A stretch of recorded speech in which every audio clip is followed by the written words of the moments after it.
This is the network service of the Nigerian Television Authority, NTA. The President, Commander-in-Chief of the Armed Forces, Federal Republic of Nigeria, Bola Ahmed Tinubu, addresses the nation. Mr. President.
Dear compatriots, it gives me immense joy to welcome each and every one of you, young and old, to this brand new year 2024. We must lift up our hand to Almighty God in gratitude for His grace and benevolence to our country and our lives in the year 2023 that has just gone by. Though the past year was very challenging one, it was eventful in so many ways. For our country, it was a transition year that saw a peaceful, orderly, and successful transfer of power from one administration to another, marking the yet another remarkable step in our 24 years of unbroken democracy. It was a year you, the gracious people of this blessed nation, entrusted your faith in me with a clear mandate to make our country better, to revamp our economy, restore our security within our borders, revitalize our floundering industrial sector, boost agricultural production, increase national productivity, and set our country on an irreversible path towards national progress that we and future generations will forever be proud of. The task of building a better nation and making sure we have a Nigerian society that cares for all our citizens is the reason I ran to become your president. It was the core of my renewed hope campaign message, on the basis of which you voted me as president. Everything I have done in office, every decision I've taken, and every trip I've undertaken outside the shores of our land since I assumed office on 29th May 2023, have been done in the best interest of our country. Over the past 7 months of our administration, I have taken some difficult and yet necessary decisions to save our country from fiscal catastrophe.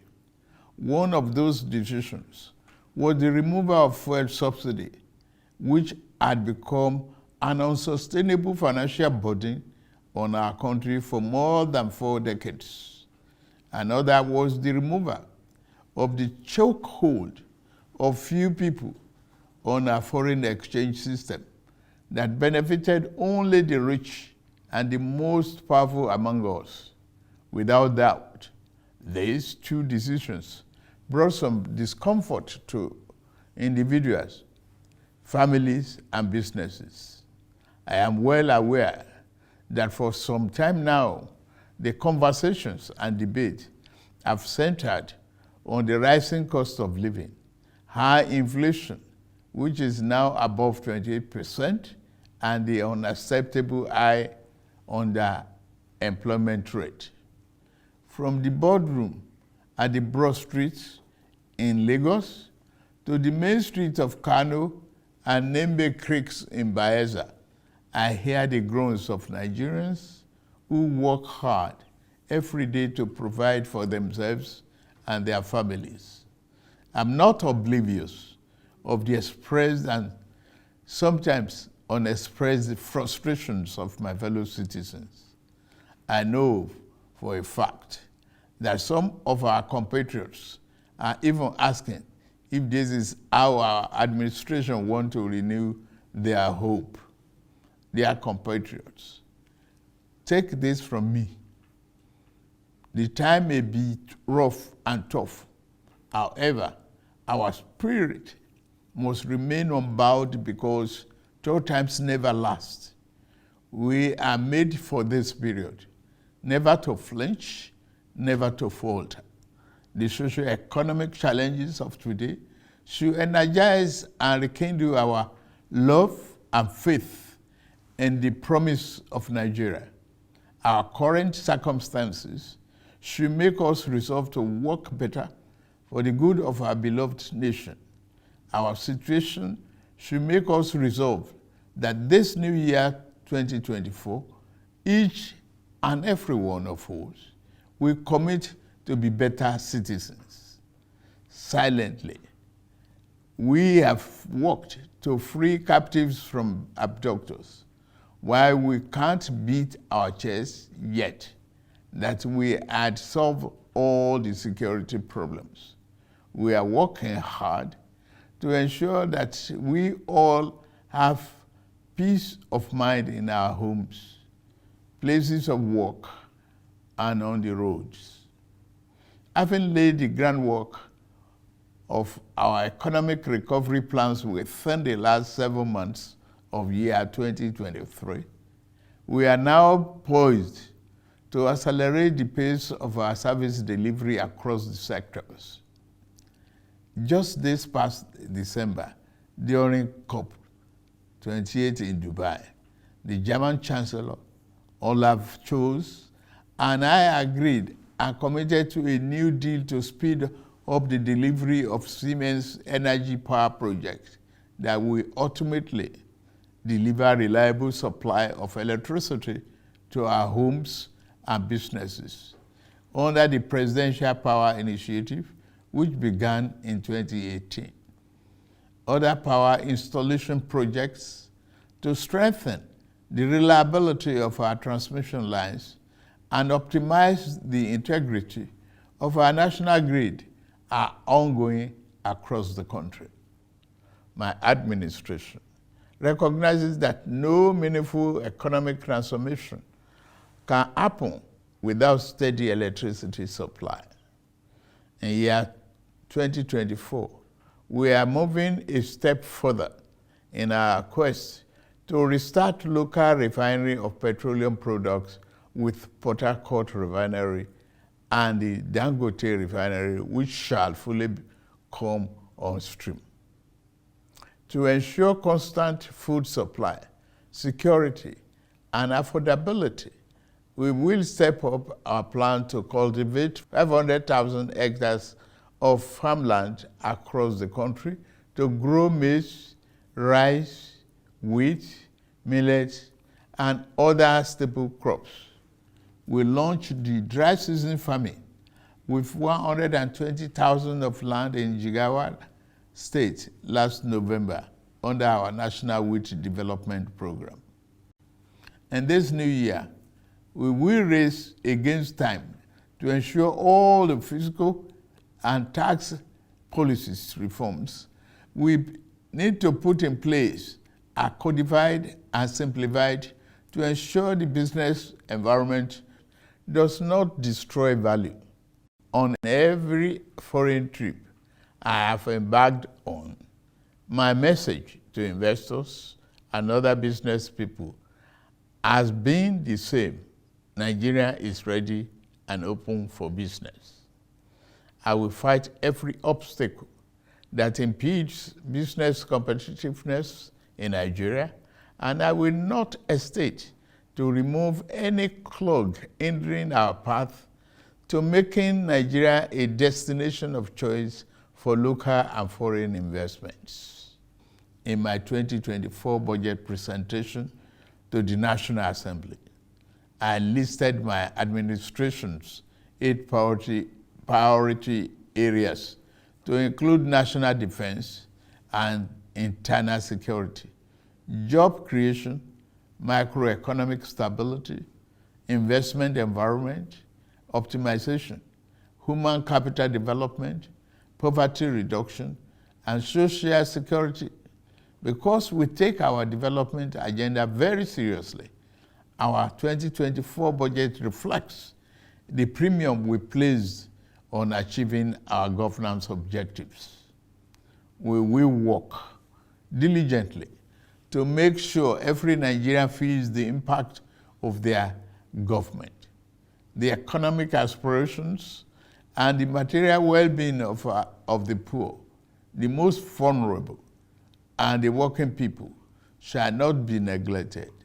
It is in this spirit that we are going to implement a new national living wage for our industrious workers this new year.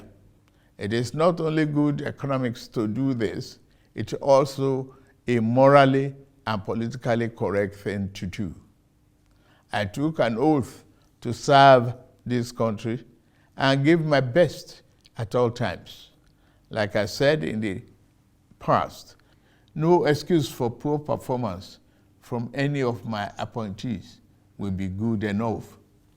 It is the reason I put in place a policy coordination, evaluation, monitoring, and delivery unit in the presidency to make sure that governance output improves in the living condition of our people.